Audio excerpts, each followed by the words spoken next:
নমস্কার বন্ধুরা, সকলকে পরিবার সাজানো স্বাগত। আশা করি সকলেই ভালো আছেন। বন্ধুরা, পশ্চিমবঙ্গ মাদ্রাসা সার্ভিস কমিশনের সপ্তম এসএলএসটির ইন্টারভিউ অংশগ্রহণকারী প্রার্থীদের নথি পুনরায় যাচাই করার নির্দেশিকা জারি করা হয়েছে।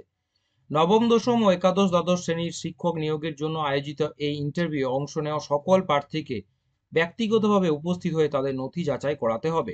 এই মর্মে বিজ্ঞপ্তি জারি করেছে কমিশন। কখন কোথায় হবে এই পদ্ধতি? নথি যাচাইয়ের প্রক্রিয়া চলবে ১০ই মার্চ ২০২৫ থেকে ২১শে মার্চ ২০২৫ পর্যন্ত। তবে ১৪, ১৫ ও ১৬ই মার্চ তারিখে এই কার্যক্রম বন্ধ থাকবে।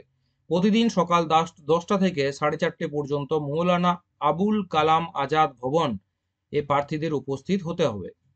কি করতে হবে সেই দিন? প্রার্থীদের ৫ই মার্চ ২০২৫ রাত ১০টা থেকে কমিশনের ওয়েবসাইট www.wbmsc.com এ গিয়ে তাদের অ্যাপ্লিকেশন আইডি ও জন্ম তারিখ প্রবেশ করে নথি পুনরায় যাচাইয়ের লেটার ডাউনলোড করতে হবে।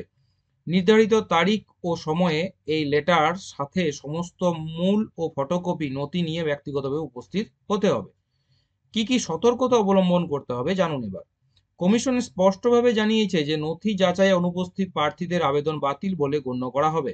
তাই সমস্ত প্রার্থীদের এই প্রক্রিয়ায় অংশ নেওয়া বাধ্যতামূলক।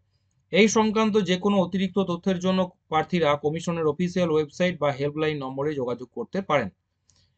দেখুন, বিজ্ঞপ্তি নাম্বার WBMSC SLST নোটিশ 13/2025 এবং তারিখ 3/3/2025 এইভাবে কিন্তু প্রার্থীদের সম্পূর্ণ নিয়োগ প্রক্রিয়াটি স্বচ্ছ এবং নিয়মমাফিক রাখতে এই পদক্ষেপ নেওয়া হয়েছে বলে কমিশন সূত্রে জানা গিয়েছে।